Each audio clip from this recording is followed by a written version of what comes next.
எல்லோருடைய வாழ்விலும் மறக்க முடியாத காலகட்டம் என்று ஒன்று இருக்கும். அது பெரும்பாலானோருக்கு கல்லூரி காலகட்டமாக இருக்கும் பட்சத்தில் அதை நினைத்து ரசித்து லயித்து அசைபோடக்கூடிய நினைவலைகள் ஏராளமாக இருக்கும். நட்பு, காதல், மகிழ்ச்சி, சோகம் என கல்லூரி கால நினைவுகளை தமிழ் சினிமா அவ்வப்போது அமர்க்கிடமாக பதிவு செய்து கொண்டே வந்துள்ளது. குறிப்பாக தமிழ் சினிமாவின் பொற்காலமான 80களிலும் அதை தொட்டு வந்த 90களிலும் வெளியாகி கொண்டாடப்பட்ட கல்லூரி பாடல்களை பற்றி பேசுகிறது இந்த சிறப்பு தொகுப்பு. 70களின் தமிழ் சினிமாவில் பொருத்தமற்ற நடிகர்கள் மற்றும் நடிகைகள் கல்லூரி மாணவ மாணவியர் கதாபாத்திரங்களில் நடித்துக் கொண்டிருந்தனர். 80களின் தொடக்கத்தில் டி. ராஜேந்தரின் இயக்கத்தில் வெளியான ஒருதலை ராகம் படத்தில்தான் 20களின் மத்தியில் இருக்கின்ற நடிகர்கள் கல்லூரி மாணவர்களாக நடித்தனர். நடைமுறையில் இயல்பாக நடக்கக்கூடிய கல்லூரி கலாட்டாக்களை அச்சு அசலாக திரையில் பதிவு செய்தார் டி. ராஜேந்தர். ஒருதலை ராகம் படம் ஏற்படுத்திய தாக்கத்திற்கு பிறகு கல்லூரி கலாட்டாக்கள் சார்ந்து வெளியான அனைத்து படங்களுமே இளமை ததும்ப நகைச்சுவை நெடி சற்று தூக்கலாக உருவாக்கப்பட்டன. ஒருதலை ராகம் படத்திற்கு பிறகு டி. ராஜேந்தர் கல்லூரி காதல் கலாட்டாக்களை அடிப்படையாக கொண்டு வண்ணமயமாக உருவாக்கிய திரைப்படம் உயிருள்ளவரை உஷார். கங்கா, நளினி என்ற 2 இளம் நடிகர்களை கொண்டு கல்லூரிக்குள் நடக்கின்ற குறும்பான நிகழ்வுகளை பாடல்களின் வழியே குதூகலமாக கூறினார் டி. ராஜேந்தர். உயிருள்ளவரை உஷா படத்தில் காதலின் பிரிவை உணர்த்துகின்ற பாடல்கள் இருந்தாலும் கூட நளினியை கங்கா செல்லமாக சீண்டி பார்க்கின்ற அடி என்ன அடி பந்தாடும் பாப்பாக்கடை பாடலுக்கு ரசிகர் கூட்டம் அதிகம். கல்லூரி வளாகத்திற்குள் பேட்மிண்டன் ஆடும் நளினியை கங்காவும் அவரது சகாக்களும் படாத பாடுபடுத்துகின்ற இந்த பாடல் அத்தனை இளமை துள்ளலுடன் படமாக்கப்பட்டது. பின்னாட்களில் தமிழ் சினிமாவின் முன்னணி டான்ஸ் மாஸ்டராக ஜொலித்த ஜான் பாபுவின் நடனமும் இந்த பாடலில் வெகுவாக ரசிக்கப்பட்டது. மலேசியா வாசுதேவனின் துள்ளலான பாடல்களுக்கு தாளம் போடும் ரசிகர்களால் இந்த பாடலை நிச்சயம் மறக்க இயலாது. அதே படத்தில் இடம்பெற்ற கட்டடிப்போம் கட்டடிப்போம் காலேஜுக்கு என்ற பாடல் அந்த கால கல்லூரி மாணவர்களின் பிளேலிஸ்டில் தவிர்க்க முடியாத பாடல். கல்லூரி காதலை மையமாக வைத்து 80களில் வெளியான டி. ராஜேந்தரின் பல பாடல்கள் பெரிய அளவில் கொண்டாடப்பட்டன. ஆண் நெருக்கம், பெண் விலக என தன்னுடைய வழக்கமான கல்லூரி கால ஆண் பெண் சீண்டல்களை மையமாக வைத்து பாடல்களை உருவாக்குவதில் கெட்டிக்காரரான டி. ராஜேந்தர் தங்கைக்கோர் கீதம் படத்தில் உருவாக்கிய காதலிக்க காத்திருப்போம் பாடல் 80களின் சென்சேஷனல் ஹிட் பாடல். மீண்டும் தன்னுடைய வெற்றி நாயகி நளினியையும் அன்றைய புதுமுக நாயகன் ஆனந்த் பாபுவையும் இணைத்து வழக்கமான தன்னுடைய இளமை குறும்புகளுடன் பாடலை படமாக்கியிருந்தார் டி. ராஜேந்தர். இயல்பிலேயே நடனத்தில் தேர்ந்தவரான ஆனந்த் பாபு டி.ஆரின் துள்ளலான இசைக்கு தக்கபடி சிறப்பாக ஆடி பாடலை அடுத்த தடத்திற்கு கொண்டு சென்றார். 80களில் கல்லூரிகளில் படித்த பலருக்கு இந்த பாடல் இன்றைக்கும் சில நினைவுகளை தூண்டக்கூடிய பாடலாக உள்ளது. இளமை வேகத்தில் துடிப்புடனும் ஆர்வத்துடனும் இயங்குகின்ற கல்லூரி பருவத்தில் எந்த கட்டுப்பாட்டையும் உடைத்து கட்டுடைத்தலின் ருசியை அறிய முயல்வதுதான் இயல்பு. அந்த கட்டுடைத்தலின் கொண்டாட்டத்தை, இளமை பருவத்தின் அழகை விளக்கிய பாடல் இதய கோவில் படத்தில் இடம்பெற்ற ஊரோரமா ஆத்துப்பக்கம் தென்னந்தோப்பு பாடல். தமிழில் அதற்கு முன்பு பகல் நிலவு படத்தை இயக்கிய மணிரத்னம் தன்னுடைய வித்தியாசமான ஸ்டைலில் கல்லூரி இளைஞர்களின் கொண்டாட்டத்தை காட்டிய பாடல் இது.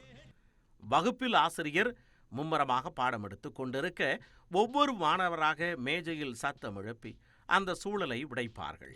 பாடல் வரிகள், அதனை படமாக்கிய விதம் என மணிரத்னம் தன்னுடைய தனி முத்திரையை ஒருபுறம் பதிக்க இளையராஜாவின் குரல் துள்ளல் முத்திரையை பதித்தது.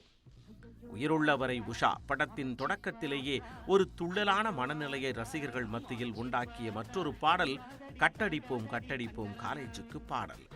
பெண்களுடன் பழகவே வாய்ப்பு கிடைக்காத அன்றைய ஆண்களுக்கு கல்லூரி என்பது மிகப்பெரிய வாய்ப்பு.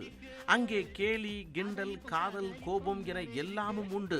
அந்த வரிசையில் புதிதாக கல்லூரிக்குள் நுழையும் இளைஞர்களின் கட்டுக்குள்ளடங்காத மகிழ்ச்சியையும் அவர்களது குறும்புகளையும் அச்சு அசலாக திரையில் வெளிக்காட்டிய பாடல்.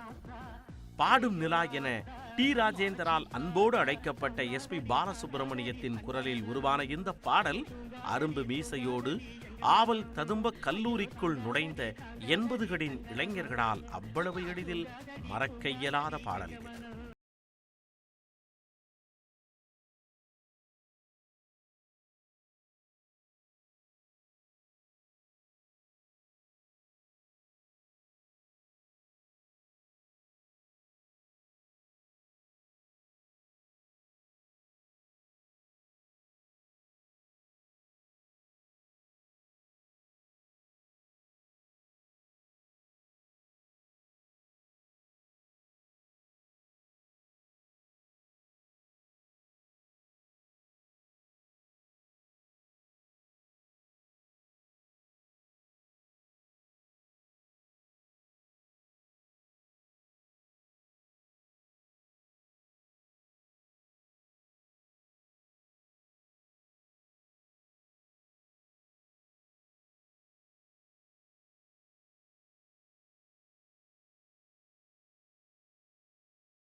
புதுவசந்தம் படம் மூலம் ஆண் பெண்ணுக்கு இடையே உள்ள தூய்மையான நட்பை பற்றி பேசி அனைவரது உள்ளங்களையும் கவர்ந்தவர் விக்கிரமன்.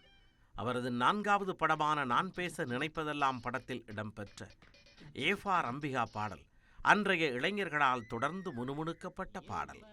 மோகினியின் பிளாஷ்பேக் போர்ஷனில் வருகின்ற இந்த பாடல்தான் விக்கிரமன் முதலாக தன்னுடைய படத்தில் காட்டிய கல்லூரி பாடல். கல்லூரி நாட்களில் அனுதினமும் தன்னுடன் படிக்கின்ற பெண்களின் பெயர்களையே உச்சரித்து அவர்களை கவர முற்படுகின்ற இளம் காளைகளின் கலாட்டாவான காதலை பேசியது இந்த பாடல். 90களில் பெரும்பாலான படங்களில் இளம் நாயகர்களாக ஜொலித்த ஆனந்தும் பப்ளு, நாயகி மோகினி என இளம் கூட்டணியோடு இளமை ததும்ப வண்ணமயமான வகையில் பாடலை உருவாக்கி ரசிகர்களை ஆட்டம் போட வைத்தார் விக்கிரமன்.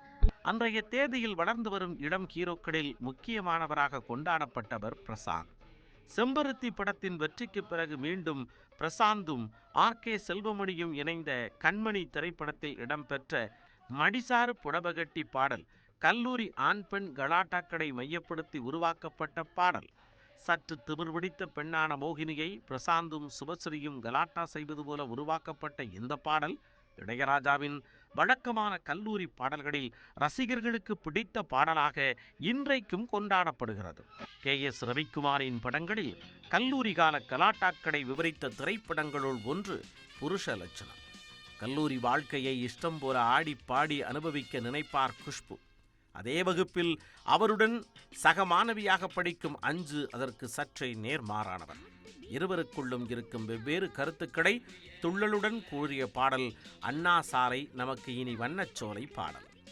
பொறுப்பான கல்லூரி மாணவியான அஞ்சுவை குஷ்பு கேலி கிண்டல் செய்வது போல உருவாக்கப்பட்ட இந்த பாடல் படம் வெளியான புதிதில் வெகுவாக கொண்டாடப்பட்டது.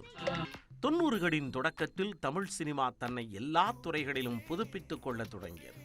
1994ஆம் ஆண்டு வெளியான காதலன் படத்தில் இடம்பெற்ற ஊர்வசி ஊர்வசி பாடல் அதுவரைக்கும் வெளியான கல்லூரி பாடல்களில் இருந்து முற்றிலும் மாறுபட்ட பாணியில் உருவாக்கப்பட்டது. மவுண்ட் ரோட், அண்ணா மேம்பாலம், எல்ஐசி என சென்னையின் முக்கிய அடையாளங்களை பாடலில் காட்டி ரசிக்க வைத்தார் இயக்குனர் சங்கர். கல்லூரி மாணவர்கள் எதற்கும் கவலை கொள்ளாமல் எதன் பொருட்டும் கொண்டாட்டத்தை மறக்காமல் இருக்க வேண்டும் என்பதை டேக் இட் ஈஸி எனும் வரிகளின் மூலம் உணர்த்த முற்பட்டார் கவிஞர் வாலி.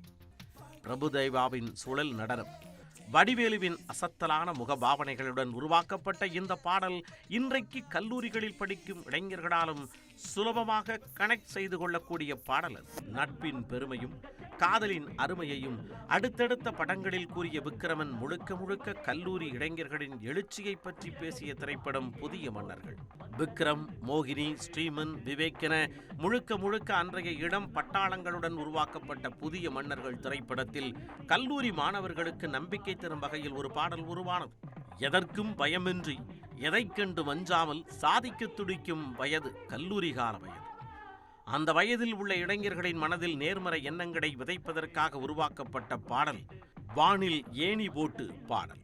முதல் முறையாக விக்ரமன் படத்திற்கு இசையமைத்த ஏ.ஆர். ரகுமான், நடிகர் விக்ரம் மற்றும் அவரது சகாக்களுக்காக உருவாக்கிய இந்த பாடலில் முழுக்க முழுக்க நம்பிக்கை தரும் வரிகளையே எழுதினார் பாடலாசிரியர் பழனி பாரதி. இன்றைக்கும் கல்லூரி மாணவர்களுக்கு ஊக்கம் தரும் பாடலாக இந்த பாடல் கொண்டாடப்படுகிறது. தொடர்ந்து தன்னுடைய படங்களில் கல்லூரி காதல் கலாட்டாக்களை ஹைடெக்காக கூறியவர் இயக்குனர் கதிர். அந்த வரிசையில் காதல் தேசம் படத்தில் இடம்பெற்ற கல்லூரி சாலை பாடல் நவநாகரீக கல்லூரி இளைஞர்களின் கும்மாளத்தையும் குறும்புகளையும் சுவைபட பேசியது. கல்லூரி பாடல் என்றாலும் கூட பாடலின் தொடக்கத்தில் பெண்களின் மேன்மைகளை விவரிப்பது போல சில வரிகளை எழுதினார் கவிஞர் வாலி. அதன் பிறகு வேகமெடுக்கின்ற பாடல் வண்ணமயமாக உருவாக்கப்பட்டது. 90களின் மத்தியில் மெல்ல மெல்ல தொழில்நுட்பங்கள் பழகிய அன்றைய இளைஞர்கள் கூட்டத்தால் இன்றைக்கும் மறக்க இயலாத பாடல் இது. அதே காலகட்டத்தில் வெளியான கல்லூரி கால வாழ்க்கையை பிரதிபலித்த மற்றும் ஒரு திரைப்படம் கல்லூரி வாசல்.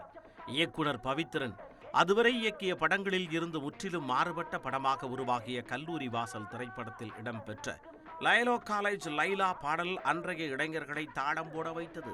பிரசாந்த் கல்லூரி மாணவராக முற்றிலும் வித்தியாசமாக தோன்றிய இந்த பாடல் கல்லூரி மாணவர்கள் மாணவிகளை சீண்டுவதைப் போல உருவாக்கப்பட்டாலும் பிரசாந்தின் அட்டகாசமான நடனத்தால் வேறுபட்டு நின்றது. 90களில் தமிழ் சினிமாவில் வெளியான விண்டேஜ் காலேஜ் பாடல்களில் இந்த பாடலுக்கு எப்பொழுதும் தனி இடம் உண்டு. எல்லோருடைய வாழ்க்கையிலும் பசுமையான நினைவுகளை தரக்கூடிய கல்லூரி வாழ்க்கையும் அங்கு நிகழக்கூடிய காதல் கலாட்டா என எல்லாவற்றையும் திகட்ட காட்சிப்படுத்தி உள்ளது தமிழ் சினிமா. அந்த வகையில் பார்க்க போனால் 80களிலும் 90களிலும் நடந்த கல்லூரி கால சேட்டைகளை பாடல்களின் படியே ரசிகர்களுக்கு கடத்திய தமிழ் சினிமா வரும் நாட்களிலும் அந்த பணியை தொடரும்.